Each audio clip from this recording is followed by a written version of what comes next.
Coming up, the Brooklyn Nets are meeting with lottery prospects. Could Egor Demin or Carter Bryant be on the radar when it comes to the draft night decisions for Brooklyn? We dive in, coming up next.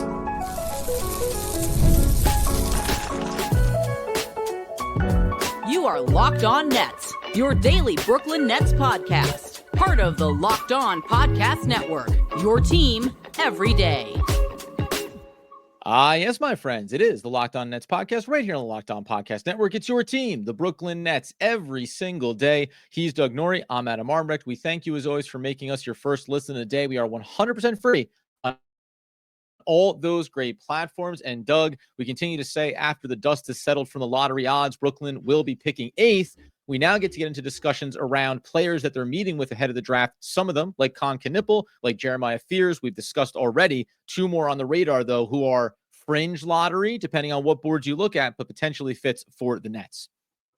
Yeah, this draft is just going to be fascinating. I think it's already kind of shaping up this way. We're going to get into Egor and Carter Bryant here in a second, but just in general, the Nets are going to probably end up meeting with just about everybody after, like, I would say maybe like the Ace Bailey would be my guess, is that they try to have a meeting because there's going to be an idea like, well, could they try to trade up? I don't think that's like very likely, but I think they'll have to do diligence because when you're around here, you just need to see how much you like somebody. At the same time, after that, because of the way things kind of are shaking out, really anybody is in play. Like after, I think it's chalk, Flag, and Harper for sure. I think Ace Bailey's probably chalk here at 3. And then after that, maybe even like you say, VJ Edgecombe, 5 through 11, I think could just have so much fluidity that it is going to be sort of just buyer, like, I beauty in the eye of the beholder. So this is going to be a really, really fluid draft process. I think all throughout we're going to talk ourselves into guys and then talk ourselves out of guys and then try to think about where they could land. But yeah, having met with Jeremiah Fears, who I know there's some contingent of Nets fans that are extremely excited about. Con Knipple, less excited, but that's a guy you're seeing mocked to them right now. And then we'll talk here, Egor Demin and Carter Bryant, because guys that could move up here depending on what happens, or could fall to where the Nets get the pick in the next range because they have a pick at 19, and I could see either one of these guys fall into 19. So this is going to be an awesome draft process. We're going to end up talking about every single guy here. Like the Nets are going to, every single guy is going to be on the Nets radar, I think. And that's where this is like a classic 8-way street, right? Because we're talking about, well, the pick at 8 if the Nets stay there. We said we've kind of dismissed the idea that they could trade up. I think it is interesting if a team comes knocking and they trade back. So when we get into Demin and we get into Carter Bryant, I think we are discussing the idea of the fluidity of what the Nets might be open to doing. And then, as you mentioned too, because it's eye of the beholder, well, now the conversation becomes if 3 or 4 teams behold in their eye a couple of players differently than the Nets do, they could have a guy fall to them or start to fall back towards 19, where some people had already been asking us. We'll get into it more on Fan Take Friday. Could the Nets maybe move up from 19 for a player? That, I think, is the more likely trade-up possibility of, a couple of spots because we see a guy that maybe we evaluated as being closer to 10 than 20. And if we can get to 16 or 17, all of a sudden we get a guy that maybe we really value on our board. So it does make it incredibly fascinating. But as you mentioned here, we'll start with Egor Demin, who, again, represents one of those guys, a lot of really enticing traits, some really concerning numbers when we talk about beyond the arc. But for a backcourt in Brooklyn that's always lacked size and court vision and real facilitator skill sets, 6'9", makes all of the impressive pick and roll kind of plays, sets up teammates incredibly well. That's what you're selling if you're looking at a guy like Demin here. I would 8 would seem pretty high to have that conversation. This maybe is just doing your due diligence on what could happen on draft night and some moves you might make.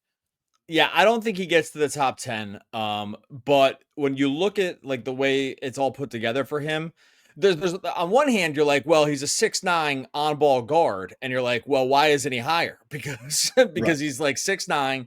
He's an incredible passer. Like the court vision is super elite. Like probably had some of the best passes on anyone on any tape this year. Like he just makes the cross court stuff. He can see over defenses. He's a really willing passer. He wants to like shoot balls into the corner. Like his passes have long range on them, and he just has elite vision. So and he just stands at 6'9" with like a 7-foot wingspan, and he can play guard, and he could probably play like point guard, right? And so Yeah. when you just list that, you're like, why are we only at 6? Why are we only mocked here, right? Because I think there are some other concerns. But just from starting from that standpoint, pick and roll, great vision, kind of plays a pretty mature style, lacks some other pieces we'll get to, but just starting there's like a lot to, and with a frame that's skinny now, but I think really probably will fill out to some degree. Like it didn't have that. I'm not an expert at this. It didn't have that I'm going to be super skinny forever feel to it, right? Like Right. I don't know what that is. Like there's certain guys you can just look at. It's like I think you're just going to be that skinny forever. But he Yeah. doesn't really look like that to me either. So I think starting there from a vision and just overall sort of court feel, it looks really, really good. And definitely a guy like that. The Nets. This guy, by the way, this guy's got OKC written all over him as far as I'm concerned. Like the exact guy that OKC takes. Like every year, it's like this is the guy. So they're probably salivating to see if he can drop into their lap right around the 16, 17 range.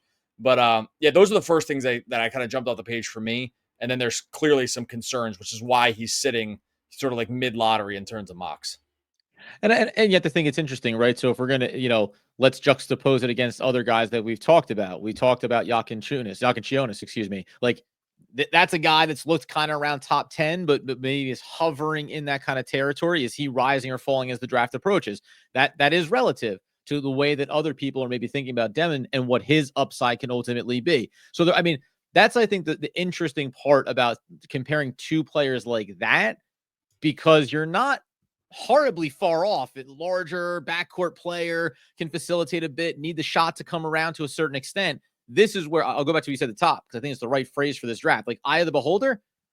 Anyone could tell me that they flip flop these two guys on their boards potentially, but I think it's more likely that you're talking about both these guys being in the 10 to 14 range as opposed to real conversation at 8, like real conversation inside the top 10. So maybe these guys all clump up there, but if you're not in need of an undersized guard or you don't need more shooting and all your team is lacking is a guy with court vision that can set the table for everyone else, then you elevate players like this and you hope that the shot comes around, but you bank on what they give for your team. And by the way, when you get to the defensive end for him, which also does have some real upside in terms of off-ball defensive ability with his size and frame. Yeah, look, so this is where you get to the part like where the problem is. He struggles in two pretty key areas that are really important when you play NBA basketball. The first is he was just not a good shooter. It's weird when you watch him shoot because it doesn't look bad, but it just nothing went in. like when you watch the shot, it's like, okay, well the form looks pretty good for a 6'9" player who's kind of taking shots sometimes off the dribble. Like it's like, oh, that actually looks pretty good. Just nothing went in though. And so you're like, okay, well, is that just small sample size and he kind of gets there eventually? But I mean, we haven't made that caveat for other people. So he's got to be, kind of call balls and strikes here. Like he just didn't make any shots in college. Like he shot 27% from three. He shot 41% from the field and he was sub 70% from the line. Like that's just, if it was a center, we'd be like, but now, okay, if it was a center, now we're talking about a guard, and you're like, it's way worse when you're a guard because he's also not really making up for it with blow by athleticism either. And so when you're not really great at finishing at the rim at 6'9", and you're not really you can't really shoot that well either, and you're kind of a below the rim guy just to begin with, just because your athleticism, it's just like there's just too many things that are just not getting all the way there. I think it can, but these shooting numbers, again, if we're just being very fair, like the shooting numbers stink. Yeah. Like there's no other way to say it. Like 27% from the field, 42%. Is that what I say? 42%? Yeah, that's even where I'm rounding up. 41% from the field overall. That's just like not good enough for a guard. So that's really where it kind of like the whole thing starts to fall apart a little bit, or at least from like a top 10 kind of because when you look at his frame and stuff, that's why you just can't push him to the top 10. You're like, well, I can't trust he's gonna make shots. And I think you mentioned it there too before we get into Carter Bryant here. Athleticism, a lot of below the rim game. It's not just about, well, where's the shot? Is that going to come around? It's also, if you don't feel like you have that first step athleticism to use some of your size and get downhill and get at the basket, draw some fouls, right? And then you talk about the free throw percentage. That's where you're pointing to a couple of key areas here where an athleticism is always a massive factor, because we talk about you can't teach size and you also can't become more athletic at the NBA level. You can have all these skill sets and you can outperform based on maybe what your baseline is, but you're not all of a sudden going to turn around and go, oh my God, this guy went from being, 2-inch vert to throwing down a hammer as if he was Zion Williamson, right? Like that doesn't evolve in your game. And that's probably why a player like this, good the Nets are meeting with him, probably a discussion about him falling back towards that 19th pick as opposed to pushing up the board, right? Likewise here, coming up in a second, what about Carter Bryant? This goes the other way. A lot of athleticism here, a lot of 3D wing kind of energy. Is he a player that's worthy of pushing up the board here and having a discussion for the Brooklyn Nets? We'll do that coming up here in just one moment. Before we get to that, tell you about our friends over at Wayfair. Look, the days are getting longer. The weather's warming up. We're spending more time outside. It's the perfect time to refresh that outdoor space. Maybe you're working on a big backyard or a small balcony. Wayfair's got you covered. Everything you need to make it feel more like you. They got a massive selection of outdoor essentials. Makes it easy to transform any space into your ideal summer setup. They got the comfy conversation sets to sleek dining tables, outdoor decor. It's all got it all. The prices that are going to fit your budget. Maybe you're going for a new patio set. Maybe you're just going for a mix of styles. Wayfair is going to make it easy to mix and match all the way. Delivery is free and hassle-free, even for that super big stuff. The furniture, look, when you get the delivery is free from the furniture, you know you're cooking. Shop a huge selection of outdoor furniture online this summer. Get outside with Wayfair. Head to wayfair.com right now. That's WAYFAIR.com. Wayfair, every style, every home. All right, as we continue today's Locked On Nets episode, taking a look at visits. The Brooklyn Nets are meeting with these players. You also mentioned that in the first segment that I think the Nets are going to end up, because they have 19, 26, 27, like they're going to end up talking with all these guys because as the board unfolds for other teams, again, especially 19 and back into the end of the first round, I think you're going to, and a lot of teams are going to be in this space. Oh, our 15th ranked player on our board is now available in the 20s. Let's have a discussion here. What teams maybe are willing to move around? Like, I do find the 20 to 30 conversation to be really interesting in the first round, because I think teams might be willing to shuffle around the board a little bit with one another just based on, we liked this guy, you guys want to take a couple steps back, still find the player that you're after, right? So if we turn our attention to Carter Bryant, what is your first reaction to him? Because he to me is really interesting. If you gave him another inch on his height, I think you'd be having a more intriguing conversation about where he should be on big boards heading into the draft relative to a couple other guys that we discussed last week. Crazy, crazy, crazy athletic. And that's going to make some teams probably I could see a team reaching for him, honestly, because the athleticism is so off the board that it's like, we'll figure everything else out. Because like you said, the athleticism piece, it's like things you sometimes can't teach. You just can't really, or, you can't really coach someone to be super twitchy and athletic. Right. So more than like, all these guys, again, I feel like we're going to say the same thing for all these guys. All these guys, this is why this draft is so deep. All these guys have something in their bag that's like awesome. Right? Whether it's size, whether it's athleticism, whether it's shooting, whether it's just like overall basketball IQ, but like whatever it is, every guy like 1 through 20 so far has like at least one NBA skill. You couldn't say that about last year's draft. Last year it was like you had to squint and see it with a lot of these guys. Like this year, it's like all these guys have 1 or 2 legit NBA skills.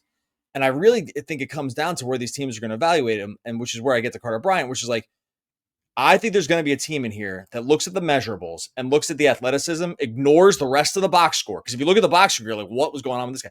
But like, it's going to ignore the rest of the box score and just be like, we're just going to get we're going to get like a 6'8", fully filled out, 200 plus guy that can play 3 and kind of D. I mean, well, all the way D and some 3 wing.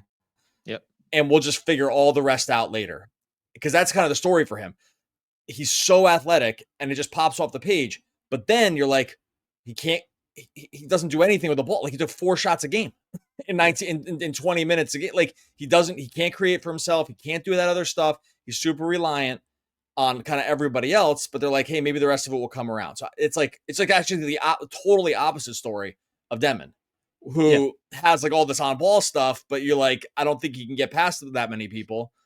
With Carter Bryant, you're like, I could probably, maybe he's be able to shoot. Maybe he'll be able to shoot the 3 too. It's like, but why doesn't he do anything with the ball? I don't know. So where did you land on him? Because I think if between these two guys, which one could jump? I think Carter Bryant could jump more than Demin, but it could be just like it's all down to like how these teams evaluate it, and they're all going to evaluate it differently.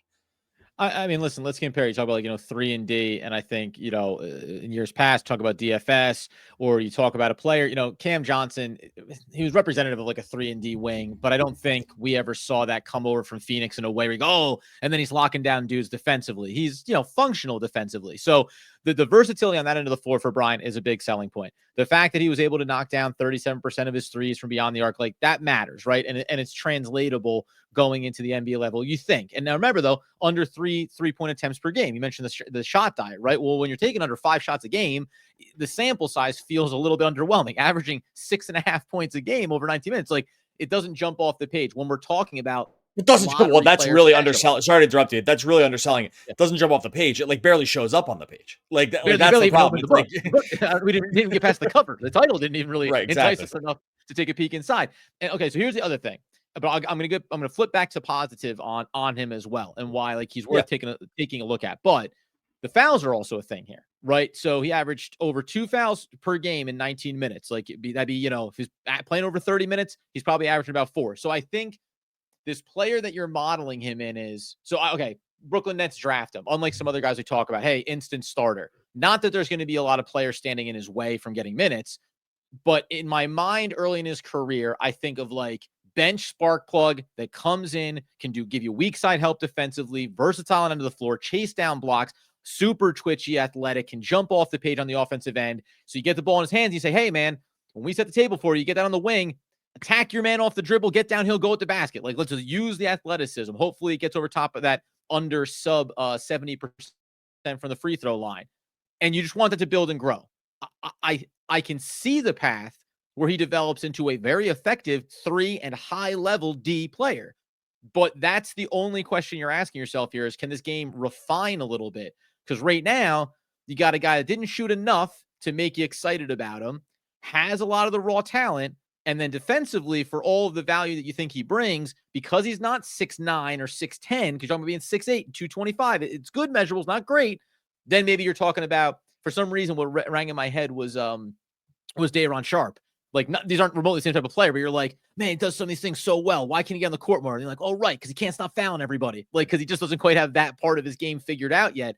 I think that's something that factors into the way you think about Carter Bryant. Coaching, talk about can't coach athleticism, can't coach size, you can coach discipline. You can refine that part of it. And that's maybe where the Nets, Jordy Fernandez, look at him and go, oh, yeah, let me get my hands on him. By the way, he'll shoot more threes. You come into the Brooklyn Nets, you're shooting more threes, and you can go ahead and work on that process on both ends of the floor for him. I mean, look, if like the usage of the creation comes around even a little bit here, like he gets a little more confident with the ball, like he can create even just a little, he will easily crush his draft slot if he goes like 20 or something. I think, I'm telling you right. Well, actually, maybe I'll save this for a second, but like I'll save it for him, and I have a kind of a larger point to make about this draft. It kind of going back to what I said before about it, but in terms of just to kind of not to close the door, but to put a little ellipsis here at Carter Bryant. He's one of these guys where, again, if like one more piece of this comes around for him, it's like all completely wheels up, right? Like it's because like what I like when I see guys like this is like when the requisite energy. Because I think also what's so hard to coach into someone is energy and like just overall, I'm going to be everywhere at once. I think some of the fouls were just like, I'm planning on being everywhere. And part of being everywhere on the court is going to mean some extra fouls here and there. Because it wasn't just like lazy fouls or like boneheaded stuff. It was like, I'm just going to be everywhere. And sometimes that aggression is just going to turn into me, clipping somebody. And I think that's like not most guys wouldn't even get there to potentially close out on that shot or help defensively. I got there. Yeah. And maybe I got there a little bit too hard, right? It's going to happen. You just can't. I don't think that's like, I think you can coach it a little bit, but not really. And so that's just one of those things when we talk about these superlatives or these, measurables or whatever they are that you can coach into someone. I'm not sure you can coach that kind of energy all the time into someone. I think you can make someone more like, into it and professional and get them, dialed in to stay locked in the whole time. But just the overall, I want to be everywhere at once kind of stuff. Like that doesn't really coach. And I will say guys that have that tend to stay like Russell. Okay. I'll put it this way. Like Russell Westbrook has that.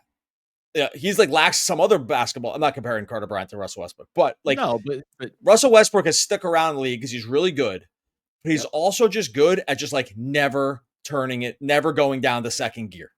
Yep. Like, just it never goes to second gear. It just stays in fifth gear. And like that makes up for not being able to shoot the threes and doing some of this other stuff. So I just think there's like there's some of these guys that just have that, and I don't think you can coach it. So I have a larger point to make about the draft. Maybe we can just we could take one quick break here and then get into it.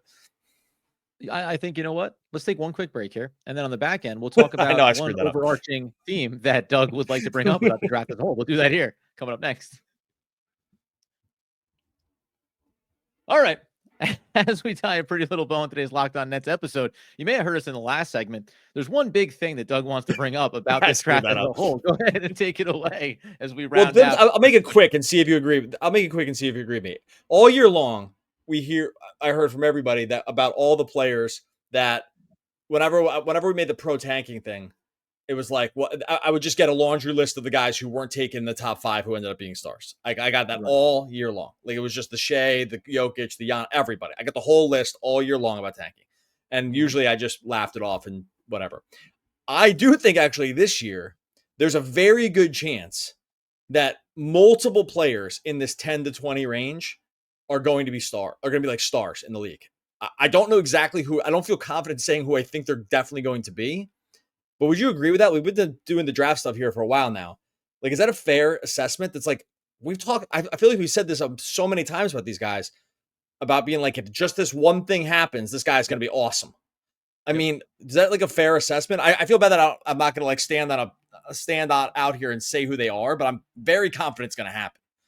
No, I mean, I listen. I'll throw out the names, and we can talk about later about the conviction of it. It's like, Derek Queen comes to mind, a CMB, Colin Murray Boyles, as we talked about him, really liked the way he looked as we watched some of his tape. You talk about a player like Carter Bryant, and by the way, these are all that kind of raw athleticism. Can you bring it around a little bit? But even when you talk about some of the less athletic guys, and I'll use ESPN's Big Board as the example. You can go anywhere you want, and all you have to do is, if you tracked it on Tankathon, if you tracked it on the Ringer, wherever you want to go, think about where some of these guys have been and then where they are now, right? So on ESPN, they have Derek Queen at 10. Colin Murray Boyles is now 11. He was not there 2-3 weeks ago. He's pushed up the board. Right now, Carter Bryant is 18. Danny Wolf, as an example, a guy I think we'll have to talk about coming up because he's interesting too for a lot of reasons.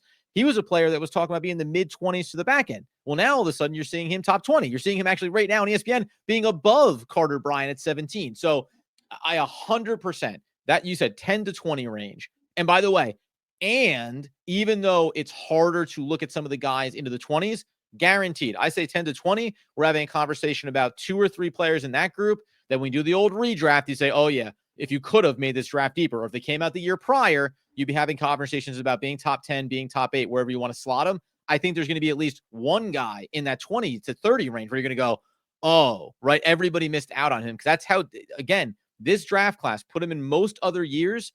Guys that are 20 will be closer to 10. A guy that maybe is 25, you'd be talking about maybe 15, 16, 17. That's a big difference in terms of how you perceive a player as a prospect. So in that regard, fans, justifiably or not, but bringing up all the other hits later in rounds, this is actually the draft class where you make the case like, yeah, because there's a lot of opportunity for that to happen. And good opportunity for the Brooklyn Nets when you have 4 picks in the first round to hopefully maybe knock in 2 of those, right? When we to go long for a second, when we talk about Nets have 4 picks, you could have 4 picks in last year's draft class. You'd say, God, I hope the first one hits in some form or fashion. This year, it's not unreasonable to say we should get 2 guys, one that should probably be a star here, top 10, and then that second guy should be a high-level player. And maybe they spike it and find one of these guys that actually would have gone top 10 as well in another year. Yeah, and actually, I'll use a different draft because I was saying about we've been comparing to last year's draft to 24, and we're like, well, all these guys would have been like number 1 picks, but that draft was horrible. Yeah. If I go back 2 years though to a draft that was considered, very good at the very top, was very good with Wemby, obviously clear chalk, and then Brandon Miller, and kind of going back and forth between who was going to go to Brandon Miller and Scoot, who were very high level prospects, and then the Thompson twins, who it was like so clear they were going to be hyper athletic, and then you're like, hey, are things going to come around? And it's like definitely happening. But after that, I have like 10 guys from this draft that probably would have gone above Anthony Black or Bilal Coulibaly or Jarris Wall, right? Like, so yeah. I feel very confident about that. Except obviously Cooper Flagg and Dylan Harper would have, Ace would have, but really probably like Jeremiah Fears probably goes before Black. Like these guys would have gone. Con Knipple, I think, goes before him because they're kind of like sort of similar players. Like there's not 100% similar, but like they have similar traits. Like there's a lot of guys here. Kaman probably goes higher. Who am I missing? There's other guys. Anyway, I think I'm not going to list the whole draft, but like I think starting at 5 in what was considered to be a decent draft in 23, that still holds up. So I know we've been comparing it to the last year's draft, but it's like not totally fair because that one was just such a dumpster. But a real draft like the Wemby year, like I could put tons of guys in that top 10 still, like they're from this draft, tons and tons. And so I just think that like this is a good spot. If you're the Nets, missed out getting 8th. It hurts. But the more we look at it, one, we feel very confident that there's a very good NBA player waiting at 8. I don't know who it's going to be yet, but I'm not concerned about it getting to 8 and there not being a good player there. There will be a good player. It might not be the one you exactly wanted, and it might not even be the exact guy the Nets wanted, but there will be some very good NBA player, decent NBA player to very good, waiting at 8. Then what we're already seeing is there's just going to be another almost very good high upside player probably at 19, right? Or high floor player. So, and then we haven't even gotten to the 26, 27 range. So this is all to say, this is a very good year to have loaded up on some draft picks. And it's disappointing to not have it be Cooper Flagg or Dylan Harper or even Ace Bailey, but the consolation prize isn't the worst compared to some of these other drafts. And I'm not even just comparing it to the 24 draft. And it's funny too, because like, so even from an optionality standpoint, right? Say the Nets are back there in the picks in the 20s, they're open to it because they got other plans in their mind. They're willing to trade out of it. In other years, you have 4 draft picks and they go, good luck. Yeah, no one's picking up the phone. You say, hey, we're offering this pick. If you want to come get your boy. And people are like, no, it's fine. Either way, most of these guys are going to start in the G League, see if they develop, and maybe they ever make it to the NBA level or not. This is a case where you'd say, especially if you're some of these other teams, hey, we could end up getting a player that, even if we're good and we're a deep kind of playoff team, you get to the back end of the first round, there might be the guy that 2 years from now, when a big contract is no longer, right, when we have to break up some of our high-profile players, we could have developed the next wave of young talent. So it does give the Nets certainly some options here. One thing, as we wrap up this one, we'll talk about Fan Take Friday because we got a couple of good things coming in, which away from the draft, there was a good one from a frequent flyer. I'll give his shout out his name tomorrow when I have it in front of me, about salary dumping. Like we said, like, hey, maybe the Nets can live in the fray here a little bit. There's some names out there that have some contracts on the books that the Nets could certainly walk in. And then what is the idea around the upcoming season for the Brooklyn Nets based on how the draft goes? Because we said this a little bit yesterday. The East is going to look different next year. Boston's going to be a fascinating watch this offseason. If all of a sudden the East is a little bit softer even than it was this year, you could at least be having a fun conversation about the Nets raising their floor, worrying about what the results of the draft lottery and everything's going to be next year, and actually making it a fun, competitive season where from the word go all the way to game 82, they just keep grinding and keep trying to find ways to really frustrate other teams. You get 2 of these guys to hit out of these 4 picks, all of a sudden it does change the dynamic a little bit when you still have some veterans in the room like Cam Johnson. That'll be a fun discussion tomorrow. All right, we're gonna get. I was gonna say something else, but I'll hold it till tomorrow. Wait, say something else. Say it. You scared? Well, I know you mentioned this too, because the one thing I want to serve tomorrow too is that we'll do part of the fan take. Is that I did I got tons of messages. I've just said, who do you want? Give me the reasons why you want these guys. And there was a lot of people that weighed in. There's a lot of people that weighed in with like takes on it. So we'll throw some of it's in Twitter right now, but I'll throw some of those out there. There's like some names that are emerging, but it's cool because this is another one where it's like all over the place. So part of Fan Take Friday too is we'll throw in some of people's, because some people spend a lot of time like writing thoughtful responses about why they want a guy. So I want to be able to feature that too. So that'll come in tomorrow as well. What do I usually say? Oh yeah, number one way to help the podcast. Just do whatever. You know how to help. I'm not going to say it. Just do the stuff with the thing. I got to tell you, at this point, I really shouldn't be telling you how to help the podcast. It's ridiculous if you haven't done it. So I'm not even going to tell you. You don't deserve it. Just go help. You know how to help. Go help. The truth is often terrifying, which I think is one of the main motifs of the first film. The cost of knowledge is an important theme. And in the second and third films, as in life, my friends, parentheses, the exploration of consequences and the choice to know the truth is a beautiful, beautiful story. That is one Keanu Reeves, and that is him talking about the Matrix trilogy, baby. One of the all-time great poets back again, but not the reboot. just the trilogy. Stop at 3. And even if we're being fair, let's just stop at 1. Maybe stop at one. Okay, one of the all Maybe just the one film. or just like halfway through, or maybe like halfway through there. one. Halfway through one, and that's about and that's about honestly. I'm more of like a half hour show, right? Like a one-off 30-minute episode on Netflix. Probably fine.